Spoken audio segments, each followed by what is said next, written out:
Um tabu ainda na sociedade, a prostituição masculina ganha destaque em pesquisa universitária. Um estudante de doutorado traz à tona um tema que é associado geralmente ao corpo feminino e à prática feminina nas noites do país. Na pesquisa de Tony Leonardo, pesquisador de doutorado da UERJ, que vai falar conosco hoje sobre a prostituição masculina, ou falando sobre Tá no Ar, e eu espero vocês depois da vinheta. Fala aí, produção.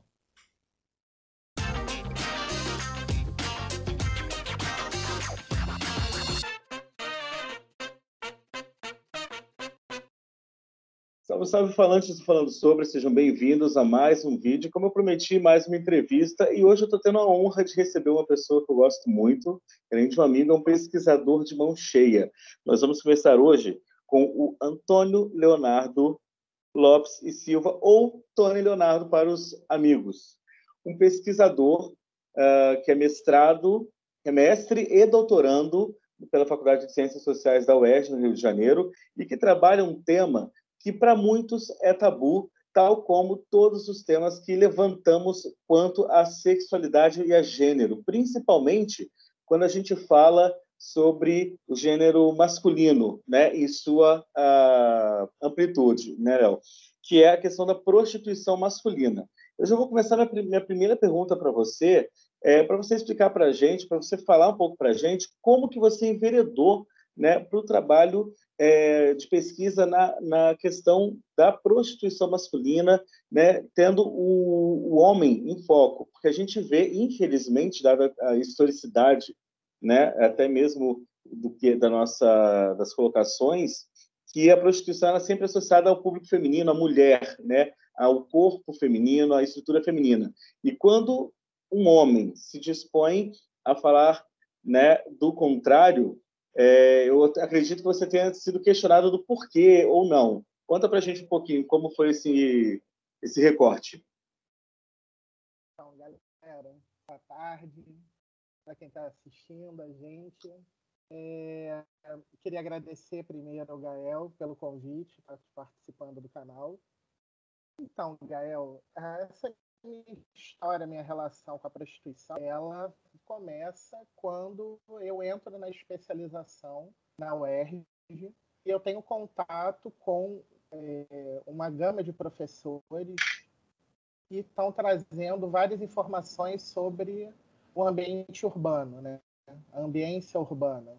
Então, temas como a drogadição, prostituição, a violência urbana, elas fizeram algum sentido para a minha pesquisa, que é totalmente diferente da minha graduação, onde eu trabalhei com os impactos dos mega-eventos na cidade. Então, trabalhar com a prostituição masculina, de início, foi como você bem apontou, assim, foi um tabu. Então, eu fui muito criticado de início. Como você bem mesmo comentou, assim, isso historicamente, né, é tida como a profissão mais antiga do mundo, né, a prostituição, o prostituto, a prostituta, né? E não só das mulheres, os homens também, na Grécia, enfim, os gregos, né, já tinha essa relação de prostituição. E, de alguma forma, eu me senti muito incomodado. Então, partindo de uma inquietação minha, porque sempre tratando a literatura, tratando o corpo da mulher voltado para a prostituição. A prostituição como é essencialmente voltada ao corpo feminino. E quando você tinha um sobressalto para discutir a prostituição, tratavam sobre as travestis, como uma reinvenção do corpo feminino, e nunca tocando no homem. Não se tocava, não se falava no homem. Sem ser no campo da história, no campo das ciências sociais não se tratava a prostituição masculina. Quando começou a se tratar a prostituição masculina, foram para o ambiente privado. As saunas, as boates. E o espaço público? Essa aí veio a minha segunda inquietação. E o espaço público? Alguns autores chegaram a se defender. Não, eu não vou trabalhar com espaço público porque eu vou ficar visado. O meu rosto vai ficar muito visto, enfim, eu vou ficar visado, pode acontecer algum problema no campo. E é uma relação muito difícil lidar com, mexer com o prostituto, com o homem ou o rapaz prostituinte, porque é uma profissão também que tem os seus riscos. Sim. Então, assim, aí eu terendo entender mais sobre essa dinâmica, as relações, a interação da relação cliente, mexer. Entendi. É bem bacana você colocar isso, porque é o que eu disse, né, no começo, há um grande tabu, né, e são poucas as pessoas, poucos os pesquisadores, né, e foi até muito bom você colocar essa questão da problematização vinda da própria academia, né, no Vamos Expor, né, porque a gente tem muito pouca literatura quando você vê publicada, né? E quando tem a questão da prostituição, então, relacionada a este setor. A gente tem sobre saunas gays, sobre relações, né, homoafetivas em ambientes, né, mais restritos, e toda essa questão, né? Em Minas mesmo nós temos algumas. A própria editora da UF já publicou recentemente, e quando eu falo recente, gente, né, tem um tempo histórico, tipo, há 2 anos, para mim é recente, né? Todos os recortes são recentes, né? É bom deixar isso claro. Sobre pregações, sobre as relações e e as estruturas de relações em saunas gays. Mas sobre prostituição a gente não vê, né? E quando vê é sobre o corpo feminino. E você, nas suas pesquisas, você tem como um local de etnografia 2 espaços bem característicos de destaques na cidade do Rio de Janeiro, né? Que é a Cinelândia e a Lapa. Por que esses dois recortes e lugares específicos do centro antigo da cidade? Há alguma questão também imbuída ali da historicidade, da prática da profissão ou não? Foi algo que você pesquisou e, bem, vou fazer meu recorte baseado nisso, ou quis dissociar, por exemplo, a questão das saunas gays da Zona Sul, ao Posto 9 de Ipanema, né, que a gente tem muito que comentam isso também. Como que se deu essa sua escolha do campo e esse recorte específico pelo centro antigo, agora revitalizado do Rio de Janeiro? Então, Gael, o que acontece? Até eu chegar na Cinelândia, na Lapa, eu tive que mapear. E como que eu consegui mapear isso? Procurando muito na internet, vendo fóruns de discussão, vendo anúncios de garotos de programa, onde eles estavam instalados, se era apartamento alugado, aonde eles estavam, a maioria deles. Então, aí eu cheguei a esse ponto, na Cinelândia e na Lapa. Além, claro, de eu ser frequentador desses 2 bairros, né? Então, assim, o centro da cidade, é muito bom você ter comentado isso, ele é caracterizado historicamente como todos os grandes centros de cidades também podem ser lidos como grandes centros de prostituição. Então, o centro do Rio não fugiu. Historicamente, Cinelândia e Lapa sempre foram pontos de prostituição de mulheres, homens e de travestis. Então, assim, com maior incidência das mulheres e das travestis, e com pouca incidência masculina. Fazendo uma comparação com a Zona Sul Carioca, você tem um bairro super iluminado, que é a Zona Sul, com toda uma estrutura, com toda uma base e um público, o turismo, né? Você tem o turismo ali gritando, marketing, enfim. E a venda também sexual, né? Não podemos esquecer nunca da venda da nossa imagem no exterior. Não só como samba, carnaval, ou a bunda da mulata, enfim, com todas as problematizações em cima disso, mas também o turismo sexual. Então, assim, Copacabana, a porta de entrada, mas ali não é só para gringo ver. É uma outra dinâmica, uma outra relação. Geralmente, quem se prostitui nesses lugares não é necessariamente no espaço público. Então, assim, geralmente são homens e rapazes que são acompanhantes de luxo e têm apartamento ou hora pagos e custeados pelos próprios clientes, ou clientes fixos, né, específicos, ou então eles mesmos que fazem programas, e são programas de alto valor, né, de alto custo, então eles conseguem bancar esse luxo, vamos dizer assim. No centro do Rio, essa lógica muda, porque ou esses jovens e rapazes estão em albergues, estão em hostels e hospedarias, em, e estão, ou então moram assim em comunidades. Então vêm de longe para o centro do Rio, porque ali você tem bares e restaurantes, você tem barzinho, você tem as barracas, né, as rodas de samba, você tem as barracas de comidas, comes e bebes. Então há todo um aparato e motéis baratos em conta, né, com preço acessível, que trazem assim. Foi até a discussão que eu tive na especialização. No caso da Cinelândia, você tem a construção de um bairro do prazer. Você tem os cinemas pornôs, mas você tem a Starbucks, você tem livraria, ou seja, você tem várias formas assim de ter um contato, de ter um flerte, um contato homoafetivo, de ter uma relação, de conhecer alguém, uma pessoa, né, para passear. Então essa construção da Cinelândia me chamou muito a atenção, porque a Cinelândia em si é uma praça. E tem as ruas do entorno e tal, que até a Lapa é um bairro próximo, mas a Cinelândia em si me chamou a atenção. Até eu chegar a Lapa, eu levei assim, foi um longo caminho, assim, de um ano, mas assim, um ano em que aconteceram muitas coisas. Sofri problemas assim no trato ali mesmo, né, com os entrevistados, os rapazes que aceitaram serem entrevistados por mim, porque a hora eu, alto, com 1,83 m, chegando com caderno de campo, entrevistando, eu começando ali no meu ambiente de antropologia, querendo trabalhar com etnografia. E eles pensaram que eu era ou um policial disfarçado, a paisana, ou era um agente da prefeitura para cadastrar em algum programa social, ou uma pessoa qualquer oferecendo cabide de emprego. Então, assim, foi uma relação tensa, o tempo inteiro tensa. Não foi uma relação relaxada, assim, tranquila, né? Um pouco mais tranquila foi na relação da Lapa. Com a Cinelândia, não foi muito difícil chegar na Lapa e descobrir a Lapa. A Lapa, enfim, você já tem um enorme material. E, sim, há ruas específicas onde ocorrem, sempre ocorreram essa prostituição, a prática prostituinte das travestis, mas assim, a prática masculina, eu particularmente não sabia.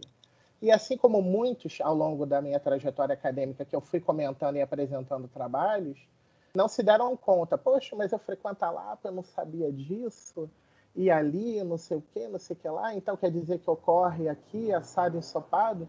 Então, assim, essa mudança da lógica, assim, claro que o centro passou por uma revitalização, mas isso não impediu que o centro antigo, tido como sujo, degradado, ou a Lapa, naqueles noticiários antigos, tido como locus da violência, da criminalidade e da drogadição, impedissem a prática de existir. Até mesmo em meio à pandemia do coronavírus, mesmo com o alastramento, né, da Covid-19, isso não impediu, por exemplo, que as travestis e alguns homens e rapazes atendessem nas ruas da Lapa. Embora um comércio limitado a funcionamento, alguns comerciantes, por debaixo dos panos, se assim eu posso dizer, ainda continuaram com o comércio aberto. E essa foi uma relação ali entre os agentes de Estado, né? Uhum. Então, assim, a Lapa, ela tem esse porquê, é claro, a menina dos olhos da segurança pública por diversos motivos, é também cabide eleitoral para vereadores, enfim, deputados. Então, assim, a Lapa ela acaba sendo a grande menina dos olhos do entretenimento, das intervenções urbano-paisagísticas, porque quando o gringo ele não está, quando o morador da Baixada ele não está no seu espaço de origem, ali perto, com uma consumação mais barata, enfim, mais acessível, eles vão para onde? Para a Lapa, porque a Lapa é o lugar do encontro, é aquele polo atrativo cultural, né? Cultural, né? Chegando a Lapa, você, né, já relatou algumas colocações, mas me veio uma pergunta. Tanto na Lapa quanto na Cinelândia, você falou de riscos.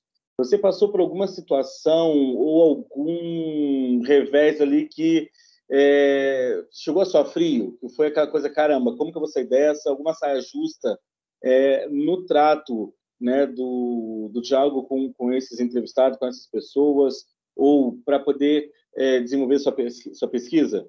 Ou não? Correu tudo tranquilo, 100%? 100% nunca acontece, né? Para uma vida de antropólogo, assim, antropólogos e antropólogas estiverem assistindo podem comentar, inclusive quem tem mais experiência que eu, podem comentar de cadeira, né? Mas eu, como ali iniciando, um jovem pesquisador, querendo, né, entrar para o campo da antropologia, assim, eu sofri muitas pedras no caminho, eu encontrei muitas pedras no caminho, foram poucas não. E essas situações de risco, que ajudaram, inclusive, a eu escrever bastante páginas consideráveis das minhas pesquisas, foram situações tensas. Eu posso relatar duas, uma da Cinelândia e uma da LAP específica. Assim, na Cinelândia, quando eu cheguei com o caderno de campo todo inocente, né? Já com perguntas prontas, bonitinhas, todas fechadas, né, para perguntar, o rapaz, ele levantou a camiseta e mostrou a faca para mim. Aí falando, se não for para me ajudar, se não for para me dar moral, né? A moral é o que ali eles costumam dizer, é o dinheiro, né? Se não for para me dar uma moral e aí rolar alguma coisa, né, que é o programa em si, pode meter o pé, vaza. E já saiu puxando a faca assim para mim. Eu falei, Cando, calma, só quero conversar com você, deixa eu explicar um pouco e tal. Não tem explicação, é o dinheiro para rolar alguma coisa, é nada. Então foi uma situação meio tensa, assim, meio de correria, meio de apreensão. Eu ainda repensei, inclusive, depois desse incidente, se eu iria continuar no campo, né? Se eu iria continuar, eu iria mudar o meu tema de pesquisa. Uhum. Na Lapa, até eu chegar nesses homens e rapazes prostituintes, e aí eu faço uma ressalva. Não é que nenhum deles, mas assim, a maioria, né, não se considera garoto de programa, tá? Tá sempre nessa situação como algo temporário, é para complementar a renda, mas eu vou sair dessa vida. Mas desde o início da minha pesquisa da Cinelândia até agora, no doutorado, eu consigo encontrar as mesmas pessoas, antes e após a pandemia, né? Você Então, acha que é assim, um ciclo de tentativa de convencimento? Não que essas pessoas não possam, obviamente, sair, né, dessa prática, enfim, não estou aqui fazendo essa minha culpa, mas você acha que para muitos é aquele ciclo para se, como que eu posso dizer, ter um alívio, né, do tipo, isso é só um momento, é só uma fase, né, porque a gente sabe que há quem goste e não tem que julgar isso, né, não há esse julgo, né, há quem uma profissão, é o ganha-pão daquela pessoa e há o prazer em fazer, né, não sendo dúbio na colocação, mas há pessoas que colocam essa questão como uma fuga, uma rota de fuga, eu estou aqui momentâneo, ou não. sim, claro. Inclusive, esse segundo caso que eu ia relatar da Lapa tem a ver com isso, assim, que é o que eu estou também um pouco trabalhando no meu doutorado, né? Essa mobilidade territorial e a mobilidade sexual. Eu estou querendo dizer com isso? Eu estou querendo dizer que, assim, ao mesmo tempo que você tem esse pessoal andando pelas ruas, caçando clientes, vendo points LGBTs, QIA+, você tem, assim, uma mobilidade sexual. Porque ao mesmo tempo que ele quer curtir, porque ele sente prazer, ele tem um encontro, assim, com a sexualidade dele, ele media pela questão do dinheiro. Então, assim, tá sempre essa questão da dupla moral ali. É a moral dele mediando o prazer pelo dinheiro, mas ao mesmo tempo o encontro com a sexualidade. Então ele está ganhando dos dois lados, assim, de certa forma, né? E o lado do cliente, porque existe o fetiche, existe o dinheiro, mas existe também o fetiche, existe o rito da negociação, porque gosta, curte, enfim. Há uma série de fatores de subjetividade envolvidos nisso, né? Mas essa questão da Lapa foi interessante porque, assim, até eu chegar nesses rapazes, porque alguns eu ainda consegui identificar pelos códigos, pelas roupas, pelo gesto, pelo comportamento na rua, em pontos específicos de alguns estabelecimentos comerciais. Então, até eu chegar neles, eu tive que passar primeiro pelas travestis. Então, eu precisei de uma chancela delas, de alguma forma. Como assim você vai entrevistar os nossos homens e você não vai entrevistar a gente? Então, tá vendo, né? Pra quê? Né? Então, assim, eu sentei, conversei, expliquei, falei da minha ideia, me coloquei como pesquisador, o que eu estava querendo, e aí falando, olha, até aqui você pode ir, daqui para cá é perigoso para você, é complicado, vai arranjar problema para gente, arranjando problema para gente, vai arranjar problema para você. Então já foram os limites da pesquisa aparecendo, não só na Cinelândia, mas na Lapa. Então, antes mesmo de eu começar a minha pesquisa ali, já começando, já apareceram os limites. Já foram aparando as arestas, já foi colocando ali os empecilhos, o que eu podia e o que eu não podia. Então, assim, um risco que eu sofri muito grande na Lapa, além desse, foi quando eu encontrei e eu descobri, por acaso, numa conversa com um interlocutor meu, que se transformou num parceiro do campo, porque me possibilitou encontrar outros homens e rapazes que também estavam se prostituindo ali na Lapa.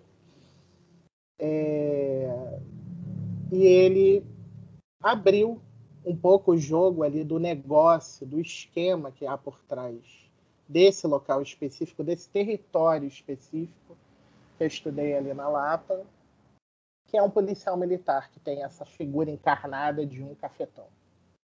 Então é ele que gerencia, que coordena tanto a prática das travestis quanto a prática masculina.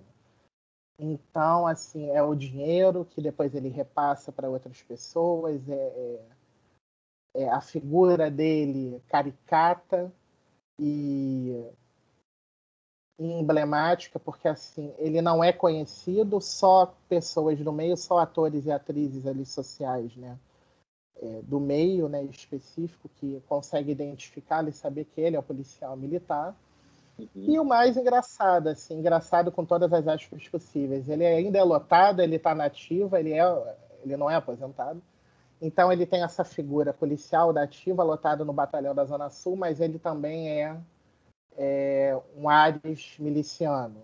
Então, se precisar ele botar a arma na mão e andar por ali, e atrás do arrego, e botar pé firme, botar banca e conversar com o tráfico, com a milícia ali local, ele consegue fazer os acordos necessários, né, de prática de não violência, enfim. Então, essa foi uma situação de risco, quando eu me vi cara a cara com ele. Né?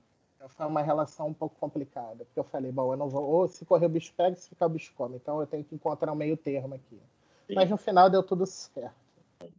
Ou seja, há uma grande cama de gato, uma grande teia, né, oculta, né, para que esse mecanismo aconteça dentro de acordos e acórdons, para que ninguém seja exposto ou prejudicado dentro dessa estrutura, né?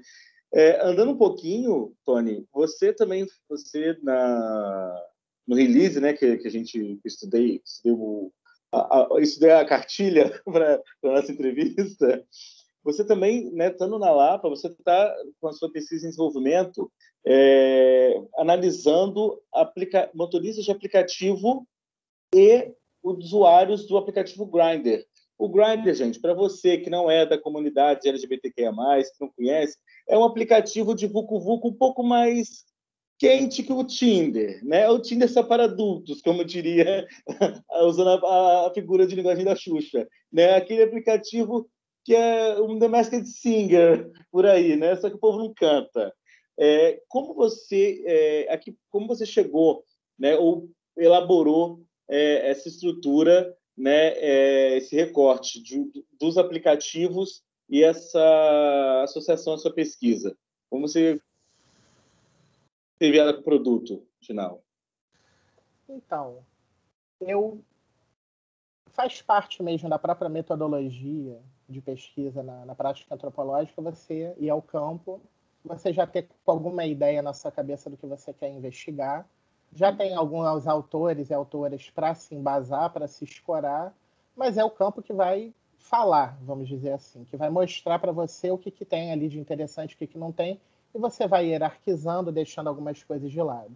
Então, quando eu cheguei ali na Lapa, já munido de informações da Cinelândia, eu comecei a notar muitas coisas, inclusive uma presença nada menos ostensiva de motorista de aplicativo Uber, porque o meu foco no doutorado são os motoristas da Uber. Eu ainda tentei ver Táxi Rio, motoristas de Táxi Rio, do 99, do Cabify, do Google Driver, se bem que o Google Driver é mais recente, mas são muito mais motoristas da Uber. E esses motoristas, eles frequentam circuitos específicos entre eles, que são chamados Ubersexo. Esses motoristas Ubersexo são motoristas que têm um carro e usam aquela denominação dentro do aplicativo Uber Black. Então não é qualquer carro. São motoristas 5 estrelas, ou perto de 5 estrelas, com boas avaliações. Como que eu cheguei ao ponto e virou um produto? Quando eu vi que, assim como o desdobramento do meu campo, eles estavam presentes nos mesmos pontos que esses rapazes estavam se prostituindo,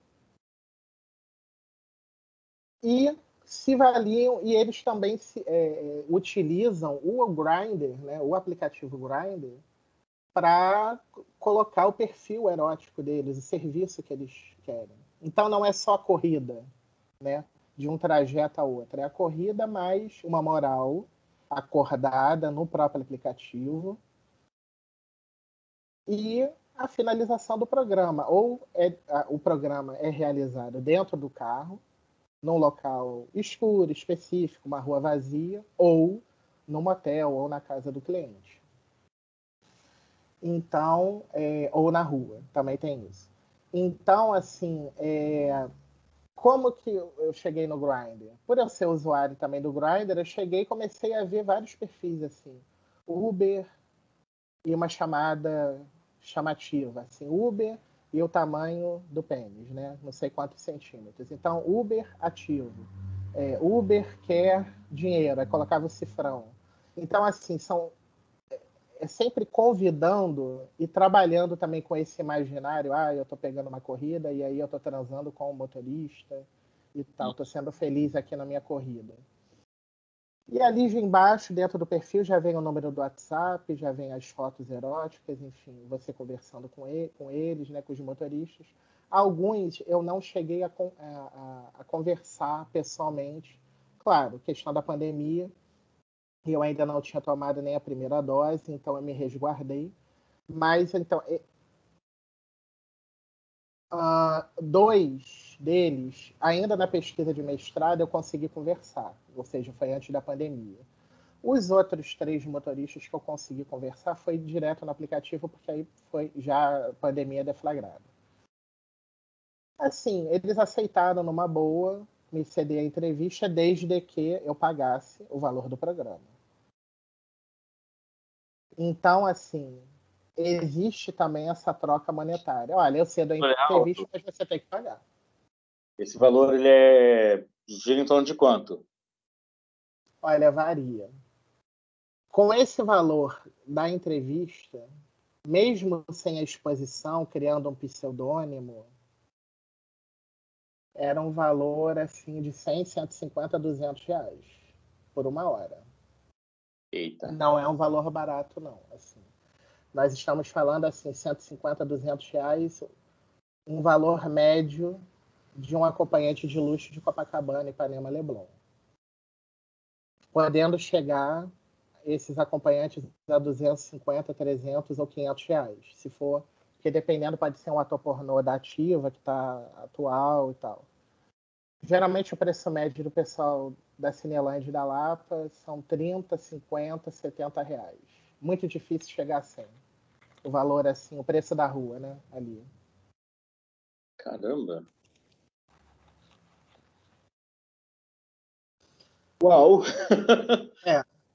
E aí, unido a isso... Cara, foi uma conversa!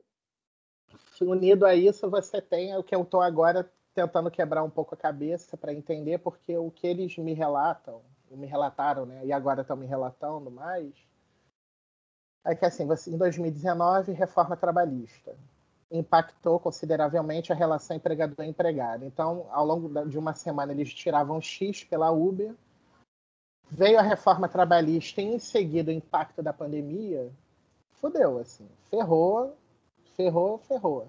Então, assim, para complementar a renda, aquela mesma historinha dos rapazes, para complementar a renda, o valor caiu, o salário e tal, então agora eu tenho que encontrar uma saída. E a saída foi essa, que eles encontraram, entendeu? E você tinha um impacto em 2019 da pandemia, da reforma trabalhista. E isso alterou a relação empregador-empregado. Então, assim, o que os motoristas do Uber, de aplicativo, tiraram em uma semana, pelo menos que foi relatado, era R$250, algo assim, eles foram alterados. Então, esse valor diminuiu consideravelmente. Então, assim, não só isso, mas com a chegada em 2020, ali no início de 2020, março, abril, a pandemia da Covid-19, aí mesmo que dificultou, porque aí poucas pessoas saíram de casa, questão sanitária, distanciamento, isolamento social. Então, até para a higienização, a própria Uber, ela começou a adotar as transparências no carro, mas isso demorou, levou um tempo. Então, os motoristas começaram a invadir os aplicativos, né? Invadir nesse sentido mesmo de invasão, a começar a colocar, não só no Grindr, mas também no Scruff, em outros aplicativos, os serviços sexuais. Mas no Grindr é muito mais explícito, visível, né? É muito mais explícito, né? Entendi. Uma outra questão, a gente sabe, assim, uma boa parte desses motoristas, né, dessas pessoas que lidam, e não só das pessoas de aplicativo, mas, né, fora, a gente entra na questão do gênero com uma amplitude um pouco maior, são pessoas casadas, né? Da sua pesquisa, dos seus entrevistados, esse público, ele é forte e não sei se dentro do seu questionário, da sua etnografia, há esse questionamento também de como essas pessoas levam essa relação, tendo um relacionamento, no caso, sendo casada ou não, como você trabalha com isso, ou não é uma questão que você aborde na pesquisa, não é um norteador também para a sua análise? Então, homens casados eu encontrei na Cinelândia, na Lapa, e agora nesse desdobramento do motorista de Uber. Todos são casados, os motoristas de Uber, agora na minha pesquisa de doutorado. Pelo menos esses 5, e agora um sexto que eu estou conversando, ele já disse que é casado, tem filhos. Então, assim, tá gritando assim os motoristas de aplicativo, todos casados. Com esses rapazes da Cinelândia, esses homens e rapazes da Cinelândia e da Lapa, a maioria não necessariamente casados, mas tem que pagar pensão para os filhos. Ou mora com a mãe que cuida do filho. Então, ele vem para o centro do Rio, eles vêm para o centro do Rio, ou vão para a sauna, ou vão para o espaço público, né?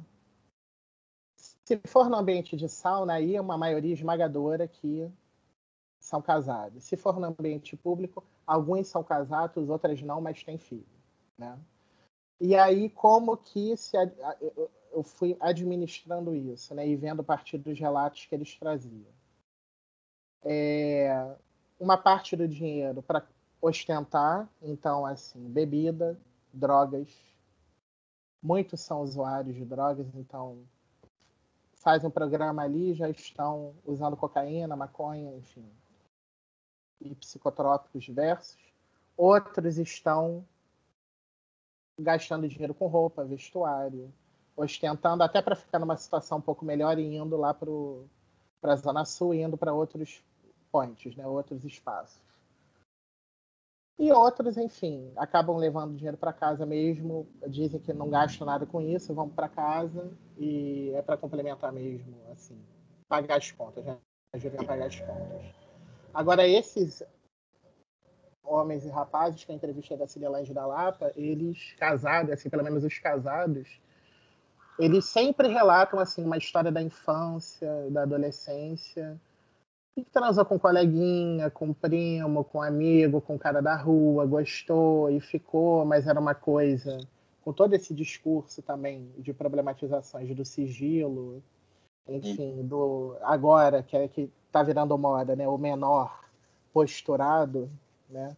Os homens e rapazes, os novinhos que têm postura, que você não diz na rua que são, que curtem alguma parada, então eles estão, assim, eles adotam essa questão.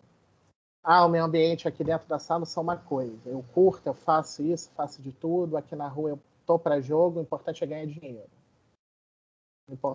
Ou então, como até uma pesquisa de outro estado, o título é bem provocativo. É algo relacionado assim. Colocou o dinheiro na mão o pau já sobe. É uma, com toda assim, a dimensão sexual e a subjetividade envolvida nisso, né? Não só pela questão do dinheiro, mas porque, assim, todos eles relatam que gostam, mas não assumem, enfim, porque tem mulher, tem filho, enfim, e não vão se submeter a isso. Então, eles mediam pela questão monetária. Ainda mais no atual momento que a gente vive, né, num país gerenciado por um homofóbico mórbido e um genocida também que a gente tem por aí, né? Tô caminhando para o final do nosso bate-papo. É impossível não falar de Lapa, né? E falar da Luana Muniz, que agora está estrelando as telas com A Filha da Lua. Não sei se você já teve a satisfação de ver o documentário, a Luana que faleceu em 2017, né? Você vai comentar para a gente dessa história, desse histórico, né? A travesti não é bagunça. Você que teve acesso às travestis, né? Eu espero fazer um vídeo aqui em breve ainda sobre as meninas da rua, mas você disse que teve um embate ali com elas. E qual o maior medo delas nessa questão, por exemplo, que você chegou para a pesquisa? O que elas colocaram, se é que você pode falar ou dar uma pincelada, do que poderia dar ruim para elas? Né? Porque a gente sabe que, infelizmente, há essa faixa da marginalização, né? De tornar pejorativo o trabalho das transexuais, das travestis, e a gente sabe que ali na Lapa é um grande reduto, né? Essas mulheres que estão trabalhando, ganhando o seu e não mexem com ninguém, né? Que estão ali vivendo a vida delas e ainda assim sofrem as agressões, sofrem as violências, e são poucos os que lutam pelos direitos delas. Você, dentro da sua pesquisa, nesse tempo que você chegou até elas, pode te trazer um pouquinho para a gente? Olha, a minha relação com as travestis não se deu estritamente na pesquisa. Então, assim, eu costumo falar para amigos e conhecidos, quanto mais eu conheço a travestis, mais amigos delas eu sou. Porque, assim, elas não é que elas encarnem esse ser marginal.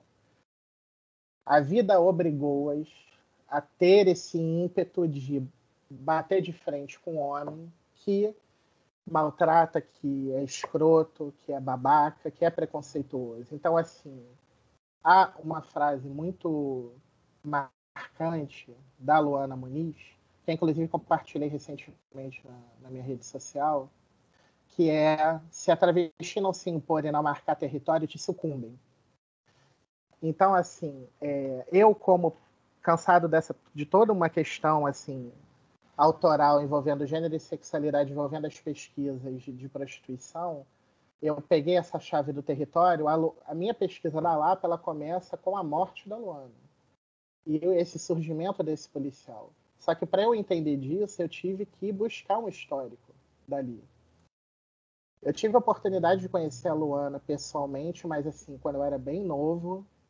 E é claro, eu tinha uma outra cabeça de Lapa, uma outra cabeça de vida, de mundo. Eu estava descobrindo a sexualidade, descobrindo a minha vida noturna, né, minha vida boêmia. Então, assim, eu tinha uma outra cabeça. Mas, assim, a Luana era uma mulher de contratos e parcerias. Assim. Ela andava na Lapa, mas ela subia Santa Teresa, ela subia subia a santa, conversava com o marginal, conversava com a pessoa em situação de rua, conversava com o policial, tinha os acordos, tinha os contratos, mas ela era aquela mulher que encarnava, não é à toa que o título dela é de Rainha da Lapa, né? Então, assim, a minha pesquisa com as travestis, claro, no início teve as suas barreiras, tive alguns problemas, sim, com a pesquisa. Mas nada que não pudesse ser contornado, que eu não pudesse depois sentar, tomar uma cerveja com elas e conversar e ficar tudo tranquilo, assim, né? Então, assim, elas, algumas, sim, acabam fugindo ao que hoje se entende assim por uma ser travesti, que é um discurso identitário, uma afirmação de ser quem é, de se vestir do jeito que quiser, de se comportar com trejeito, seja lá como for, mas de ser quem é, né? Um discurso potente identitário.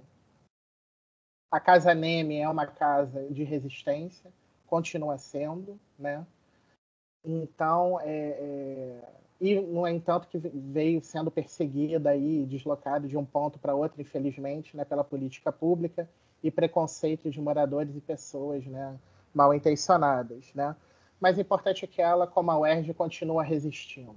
Podem vir projetos de lei e pessoas que a Casa Neme vai continuar resistindo e a UERJ também, que é a minha casa, a minha alma mater. Certo. Eu gostaria que você deixasse uma mensagem, quem está assistindo a gente, espaço livre, se você quiser falar. Olha, como estudante da UERJ, eu me vi recentemente novamente atacado junto com colegas, né, dessa perseguição desse projeto de lei que visa a extinção da UERJ. A UERJ, ela não é a melhor e nem a pior universidade do mundo. Ela é uma universidade pública, ela é uma universidade que agrega, é plural e recepciona calorosamente assim todas as pessoas que precisarem dela, seja da biblioteca, seja do bebedouro, seja do sanitário, seja uma conversa amiga, seja um atendimento psicológico, e tudo isso gratuito, você não vai ser cobrado. Assim, a UERJ, ela encarna, né, esse amor assim por aquele monte de concreto cinza que eu tenho, maravilhoso. A UERJ, ela é resistência, é sinônimo de luta, é sinônimo é uma potência muito grande, não só intelectual, mas dentro e fora dela, porque nós, estudantes, conseguimos mobilizar e temos redes de apoio também dentro da UERJ e fora dela. Então, assim, eu queria só aproveitar esse espaço para dizer que a UERJ vai continuar em pé, vai continuar existindo, quer queira um vereador reacionário, conservador, babaca, escroto, coloque em pauta algum projeto de lei. A UERJ vai continuar resistindo e nós, estudantes, professores, amigos da UERJ e defensores da universidade pública, gratuita e universal, continuaremos lutando pelos direitos humanos, por uma sociedade mais justa, pela justiça global, e é isso.